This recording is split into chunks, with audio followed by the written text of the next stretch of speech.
Hi, welcome to this video that begins a new and exciting series on MOSFETs, metal oxide silicon field effect transistors for short. Okay, before we dive into MOSFETs, we should take a look at how capacitors behave. We all know that a capacitor is made up of two conducting plates separated by an insulator, also known as a dielectric.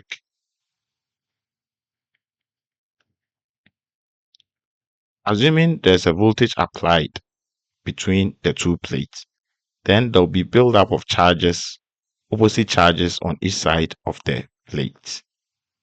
And the relationship between the charges, the capacitance, and the voltage is given by this relation here. Capacitance, however, is also given by the relationship where the area, the distance between the two capacitance affect the value of the capacitance. So the distance between the two capacitors right here.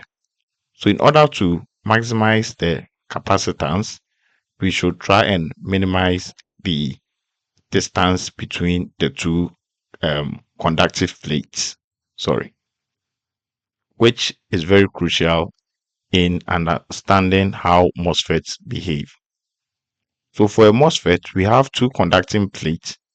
You could take a conductive plate here, which could be a metal, and a p-doped silicon.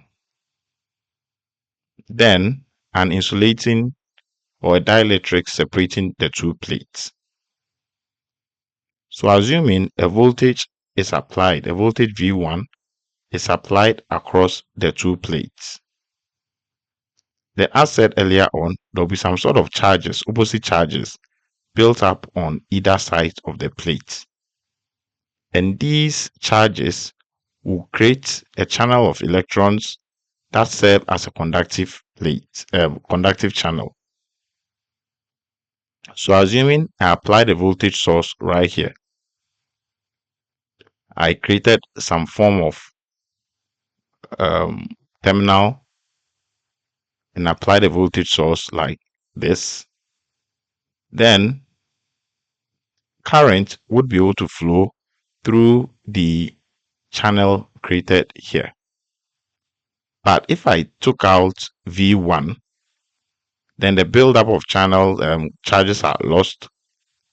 The current will cease to flow from A to B. And basically, that is how the MOSFET operates. When fabricating a MOSFET, we only have the top terminals available. We do not have the sides. So we have to try and stretch out these to form a plate such that we can create terminals at the top on our chip. That's the only way we could go about that. So let's see how a natural MOSFET is built. So with the same idea, the P substrate shown earlier on is stretched out and the terminals are highly doped N-type devices. If a P substrate is used, then these terminals should be N-type. If an N substrate is used, then these terminals will be a P-type. More on that later. So one of the terminals or one of the ends is called source and the other is called drain. A MOSFET, however, is symmetrical,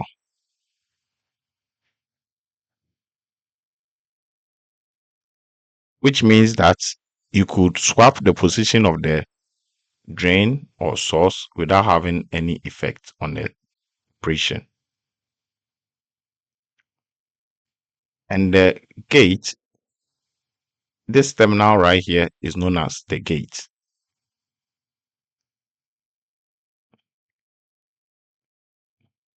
So the gate is on a conductive plate, and between the conductive plate and the P substrate, we see the dielectric, which is made up of metal oxide, hence the name metal oxide silicon field effect transistors. As we already saw, the thicker the metal oxide here, then the capacitance value would be reduced. And also, we can tell that the gate is insulated from the other side. So if there's any current coming into the gate for any reason, then a low frequency current would not be able to penetrate due to the capacitive nature present at the gate.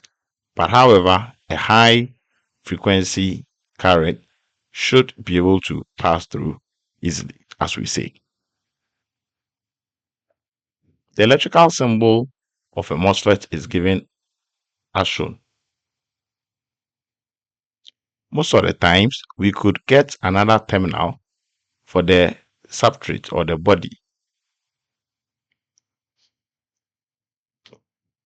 So usually, we draw the MOSFET with 3 terminals, but the MOSFET has 4 terminals. And most of the times, this 4th terminal is grounded. So you might not see. Sometimes it will be shown here, and it might be connected to the drain or the source, depending on which one is grounded. So if I have my voltage source connected here, then the body should be connected together with the source, and they will all be grounded. Okay, but more on that later.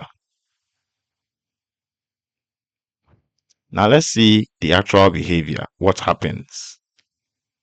Assuming I applied some sort of voltage at the gate, just as we saw before, positive charges would have to be built up here, and negative charges should come up here. And this creates a depletion layer, as the positive charges are going to repel the positive charges from these atoms. So these atoms are fixed atoms with no charges, and hence they cannot conduct electricity. But as I increase the potential of the voltage applied to the gate, somehow it attracts free electrons either from the p substrate minority carriers or the highly doped n type present at these terminals, which is called the source and the drain. So the voltage at which these free electrons appear at the channel is what we call the threshold voltage. Usually somewhere between 300 millivolts and 500 millivolts. So at this point, then there is a conductive path created between the source and the drain.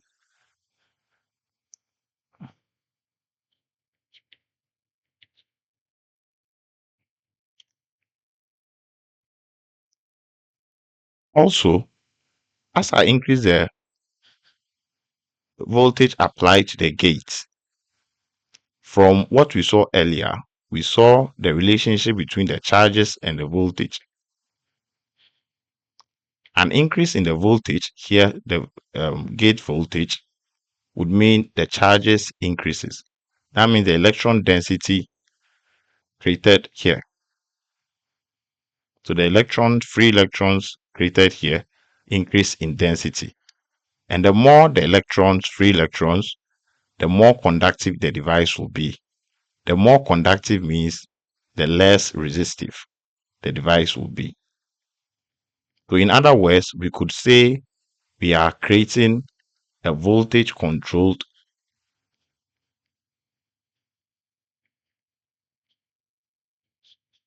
variable resistor.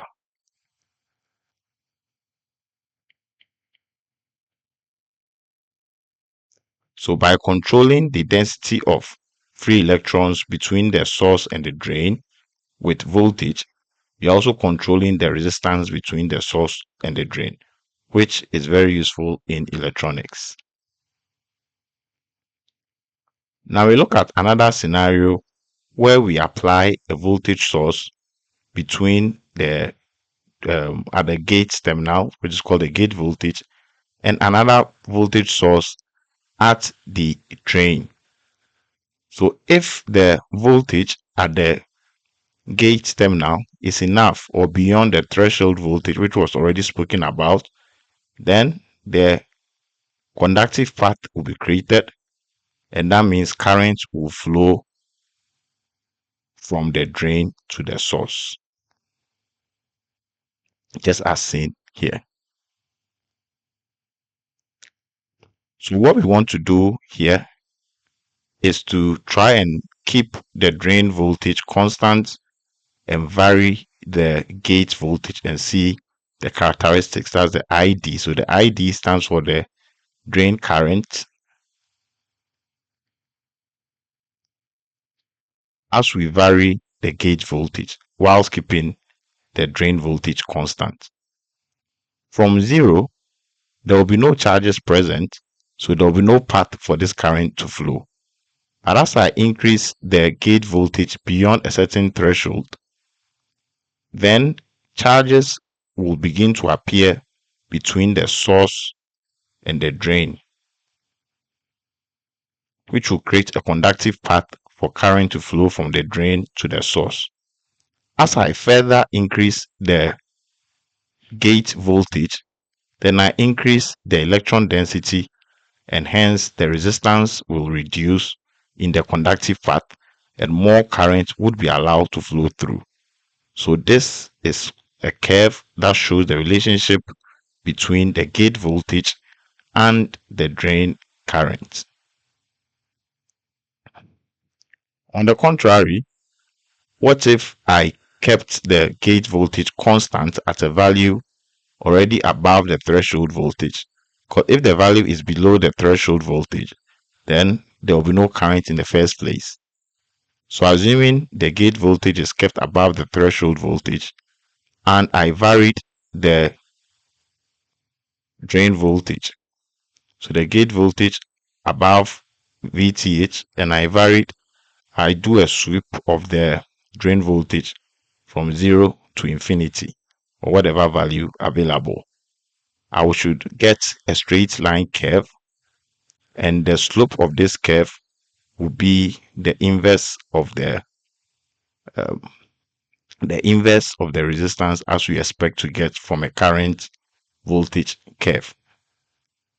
Now what happens if I changed VGH?